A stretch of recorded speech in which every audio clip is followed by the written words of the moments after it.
Hola a todos, bienvenidos a Filosofía de Película, yo soy Oscar.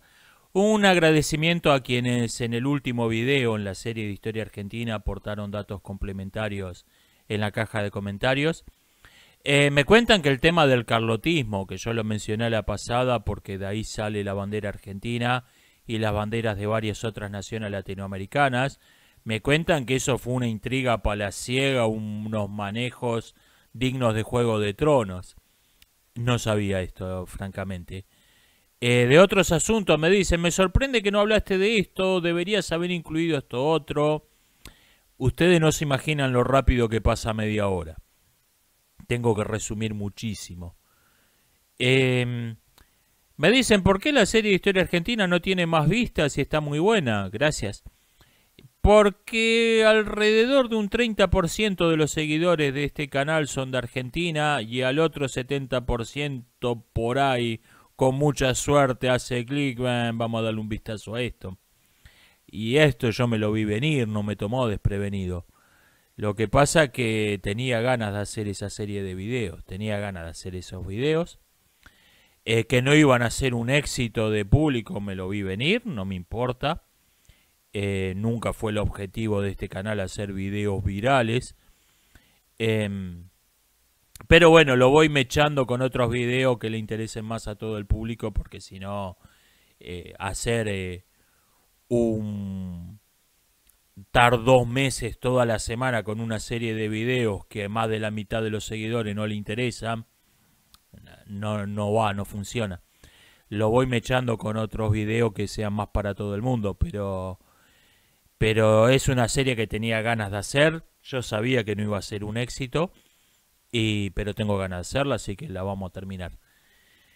Me preguntan, ¿por qué dije en algún momento que los superhéroes en el mundo de hoy me parecen ridículos? Que me parece que la era de los superhéroes fueron los 30, los 40. Hasta los 60, los 70 te lo puedo llegar a comprar un superhéroe. Para empezar, fueron la época donde se inventaron los superhéroes, los 30, los 40, y fueron un producto de su tiempo. No fueron algo atemporal. Más allá del elemento atemporal que tienen, Aquiles, Hércules son superhéroes. Más allá del elemento atemporal que tienen, son una nueva encarnación de unos arquetipos que han existido desde que el ser humano cuenta historias. Pero en la forma en que conocemos nosotros al superhéroe fueron un producto de su tiempo.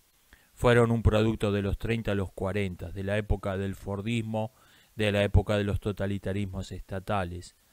Esta época donde todo era demasiado grande. Las ciudades crecían de modo descontrolado, las fábricas ocupaban, se convertían en megafábricas, había ciudades fábricas. Había estados gigantescos que no tenían precedentes históricos, supercorporaciones, ejércitos, los ejércitos más grandes de los que hay registros históricos, guerras donde morían millones de personas. Era la época del gigantismo político, del gigantismo económico. En esa época, no por casualidad, los superhéroes son hijos de la misma época que no por casualidad parió a escritores como Kafka, como Sábato. Simplemente que unos expresan de modo negativo, los escritores existencialistas expresan de modo negativo el sentimiento de sentirse nada, de sentirse una letra en una burocracia, el señor K de Kafka, de sentirse un número, de sentirse un engranaje en una máquina, mientras que el superhéroe expresa de modo positivo la rebelión del individuo en contra de ese gigantismo. Es un individuo gigante. Es un individuo superpoderoso, es anónimo, el superhéroe tiene una identidad falsa, viste de modo colorido, de modo llamativo, y representa todas las virtudes del héroe clásico. Es un caballero medieval en el siglo XX, el superhéroe. Esto es propio de la época, no es algo que en el siglo XXI me parece ridículo. Yo creo que la última auténtica película de superhéroes fue Los Increíbles de 2004, que tiene intencionalmente una estética vintage. Está ambientada en los 60s, pero en unos 60 futuristas que irónicamente, donde la tecnología de ciencia ficción irónicamente se parece a la tecnología real del 2004. Eso creo que funciona. Al mismo tiempo, aparecen El Caballero de la Noche, la trilogía de Batman de Nolan, y poco después el MCU. Y me parece que esas películas, el Batman de Nolan, dejando de lado el mérito que tenga cinematográficamente, el Batman de Nolan y el MCU, porque claramente El Caballero de la Noche es una película muy superior a cualquiera del MCU, no hablo de calidad cinematográfica. El Batman de Nolan y el MCU son una completa subversión de lo que eran los superhéroes. Son a las verdaderas historias de superhéroes lo que Ring of Power es a Tolkien, lo que la trilogía de Disney es a Star Wars. Con la diferencia de que el público lo aceptó. Y acá hay que aclarar una cosa. Existe un contenido ideológico en las historias de ficción que es accidental, que está ahí simplemente porque es la visión del mundo del artista, entonces que se filtra en la obra. Eso es accidental y por lo tanto puede venir otro artista y cambiarlo por completo. Puede meter otro contenido ideológico completamente distinto dentro del mismo género, que distinto de las ideas que estaban ahí simplemente porque eran las ideas de los artistas que crearon el género. Esto es perfectamente lícito. Pero hay un contenido ideológico que es propio del género. O sea, es estructural. Forma parte de la visión del mundo, no del artista. Forma parte de la visión del mundo del género. Y esto no se puede cambiar, no se puede subvertir sin destruir por completo la esencia del género. Una cosa es Watchmen y otra cosa es el MCU. Aunque las dos subvierten la ideología de historias como Superman, como Batman. Watchmen dice los superhéroes son vigilantes con arma de destrucción masiva. Esto, ¿de verdad te caen simpáticos estos tipos? Eso es Watchmen. Eso está dentro de las reglas del juego. El MCU dice los superhéroes son vigilantes con armas de destrucción masiva. ¡Wow! ¡Yeah! Me parece que no entendiste la idea. Entonces pasamos de tener villanos basados en Henry Ford, en Superman, en Batman, basados en Hitler, basados en Mao Zedong, pasamos a tener héroes basados en el CEO de Tesla. Henry Ford. Henry Ford con otro nombre. Eso me parece... Por eso me parece ridículo. Me parece ridículo. Los superhéroes en el siglo XXI me parecen ridículos. Comenté que es muy difícil hacer una parodia del porno en el cine que no sea porno, que la literatura esto te lo permite. Me dicen que horror acerca del porno, que no es porno, debería haber Videodrome de Cronenberg. La vi, gracias por la recomendación de todos modos. Y sí, tiene razón, ese es horror sobre el porno y no es porno. Videodrome es una estupenda adaptación al cine de Las Colegialas, filmada 40 años antes de que yo escribiera el cuento, tiene razón. Pero es muy difícil, es muy difícil. El fracaso es algo casi garantizado, si uno no es David Cronenberg por lo menos. ¿Qué pienso de los agujeros de guión? ¿Cómo se los puede evitar? Antes que nada hay que ver si usted quiere evitarlos. No siempre la falta de lógica, la falta de consistencia la falta de rigor histórico, la falta de realismo, son consecuencia de un error. A veces es algo totalmente intencional. Yo he visto que se mencionan como agujeros de guión, como errores de película, cosas que están ahí de modo totalmente intencional. Errores de película. En The Shining, la arquitectura del hotel no tiene ningún sentido. No. Y esto fue algo que Kubrick hizo de modo totalmente intencional. Kubrick quería que la arquitectura del hotel no tuviera ninguna lógica para que se sienta como un sueño, específicamente como una pesadilla. ¿Podés decir que no te gusta, que te parece una mala idea? Perfectamente lícito. Pero no es que eso está ahí porque, ups, se me chispoteó.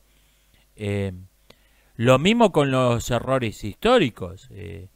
Indiana Jones no es una representación fiel de los años 30.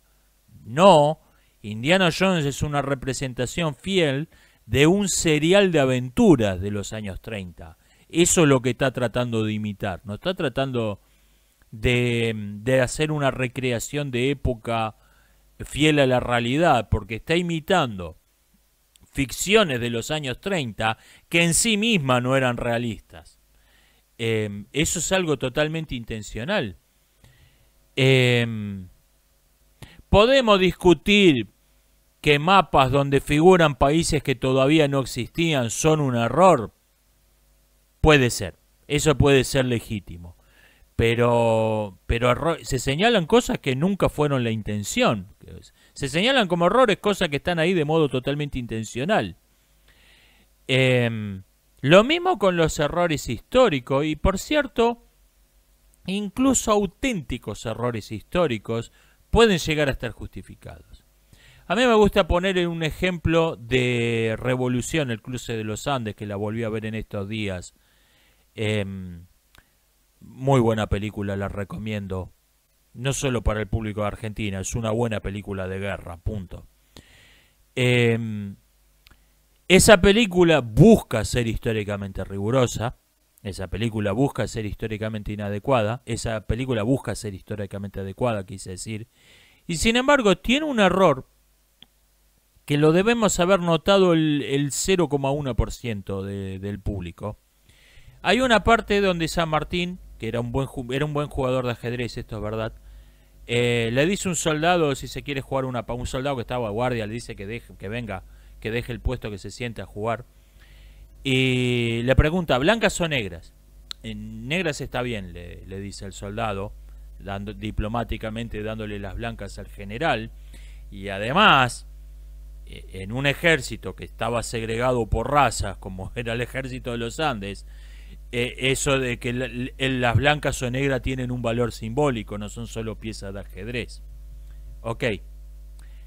Hay un pequeño problema. La regla de que las blancas hacen la primera jugada se introdujo en el reglamento de Londres de 1841. Que dos ajedrecistas aficionados en 1816 dieran por sentado que las blancas hacían la primera jugada es un error histórico. Esto estoy seguro que es un error. Estoy seguro que es un error, que no es intencional. Ahora, suponiendo que el guionista lo hubiera sabido esto, ¿debería haberlo corregido? De ningún modo. De ningún modo. Eso está perfectamente justificado como una licencia poética. Ese anacronismo. Eso está, o sea, incluso en una película que busca ser rigurosamente histórica, que busca ser realista, las licencias poéticas están de todos modos, están perfectamente justificadas, forman parte de las reglas del juego, nunca mejor dicho. Me dicen, me gustan tus comentarios sobre literatura, muchas gracias. Deberías escribir un libro sobre el tema. Lo hice. Busca en la descripción del video artículos y ensayos, haga clic en ese PDF y dentro de ese PDF busque Diario de un mal escritor, que ahí está recompilado la mayoría de lo que he dicho sobre el tema. Quizá lo actualice, lo amplíe en el futuro. Gracias por su interés. Me comentan algo que dije precisamente en ese ensayo, que El mundo de ficción tiene un sexo, es masculino o femenino. Los personajes del otro sexo del mundo de ficción tienen que ser los racionales, los desapegados emocionalmente, mientras que los personajes del mismo sexo tienen que ser los más irracionales, los más involucrados emocionalmente. Esto, por cierto, lo apliqué en el guión de mi película La Cruz, este principio. Por cierto, me llamó la atención lo mucho que fue comentado esto, que es algo que yo no le di tanta importancia cuando lo escribí. Con diferencia fue lo que más se ha comentado. Está basada esta idea en una idea de Woody Allen, no es original mía. Woody Allen dice que la ciudad, el mundo, la ciudad, dice él, el mundo es un personaje, tiene que ser tratado como un personaje. Y lo único que añadí yo, que bueno, si el mundo es un personaje, el mundo es un personaje masculino, es un personaje femenino.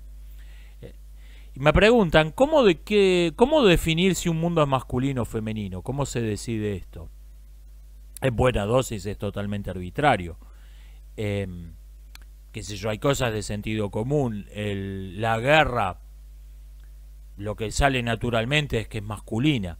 Si usted está filmando una historia que transcurre en la guerra, bueno, la guerra es un mundo masculino. Puede no ser el caso.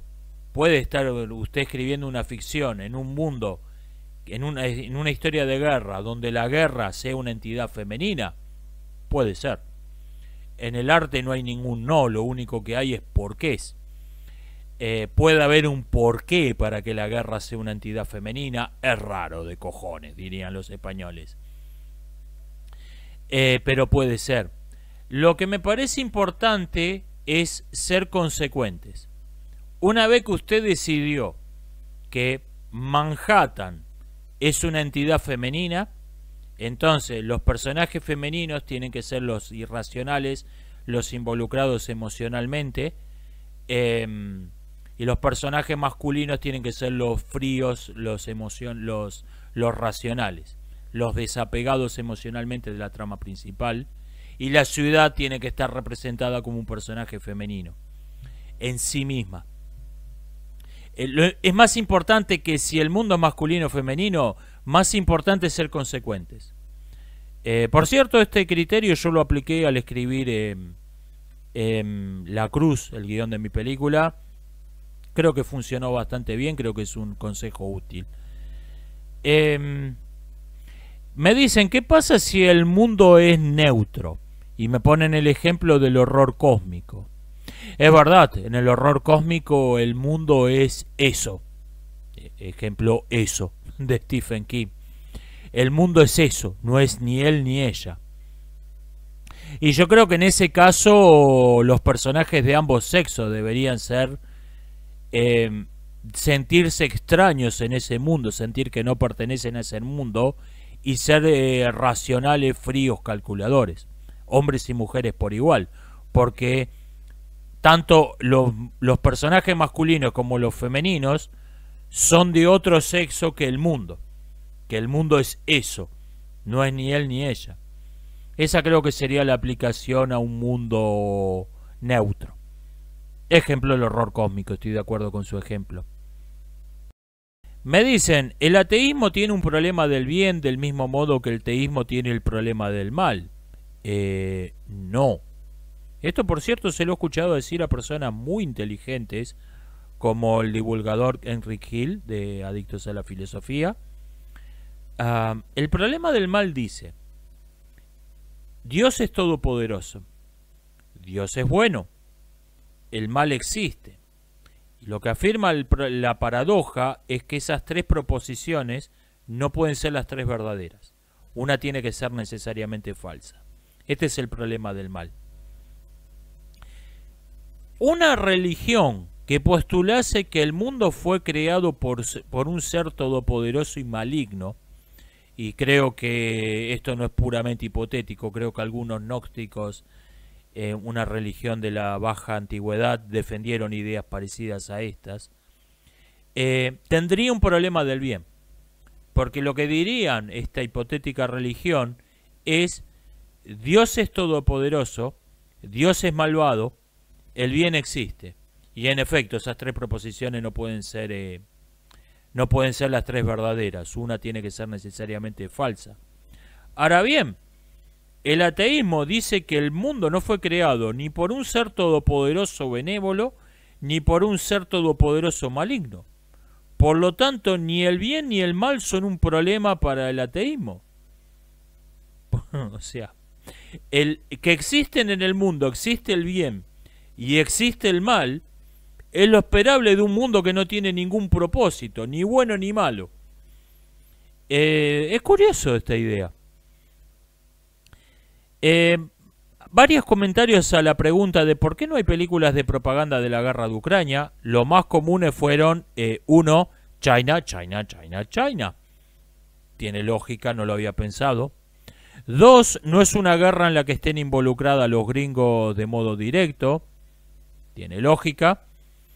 Y tres, es una guerra que no terminó y por ahí el día de mañana Putin es un héroe de la libertad luchando contra los malvados neonazis ucranianos y esa película va a ser las películas previas serían molestas, como esas películas de Rambo donde los talibanes son los buenos. Creo que son tres razones muy atendibles. Añado yo la que había pensado y que no la mencionó nadie, es que Hollywood sabe que tienen una imagen tan mala que saben que podrían perjudicar una causa si hacen películas de propaganda. Añado yo por mi cuenta esta, aunque no la menciona nadie, es la que yo había pensado originalmente. ¿Qué pienso del tráiler de Minecraft? Me preguntan.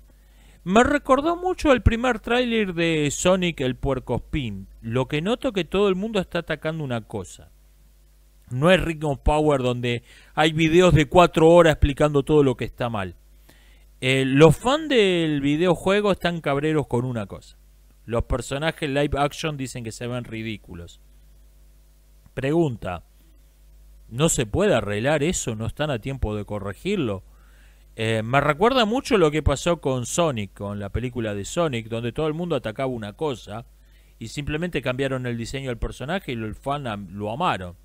Digo, no se puede hacer... en realidad hay dos cosas que cuestionan en esta y una no lo van a... Una es una mala elección de casting, no lo van a corregir. Pero reemplazar a los personajes live action por animación, en una película que es 99% animación, se puede hacer perfectamente. Eso es lo que pienso. Me comentan que el intelectual peruano Miklos Lukács, declaradamente pro vida, se ha pasado esta semana cubriendo de elogios y lamentando la muerte del ex dictador Fujimori, quien ordenó entre otras cosas, ordenó la esterilización forzada de unas 300.000 mujeres. Por esta delicia he dejado de usar el término derecha para definir mi posición política. No, yo no soy parte de estos tipos. De ningún modo. En el siglo XIX, el filósofo danés Søren Kierkegaard dijo que hay personas para las que la pirámide jerárquica de la realidad, lo que está en la punta de su pensamiento, son los valores morales. Esta es mi posición filosófica. Para mí, por encima de la moral no hay nada. Todo lo demás es jerárquicamente inferior.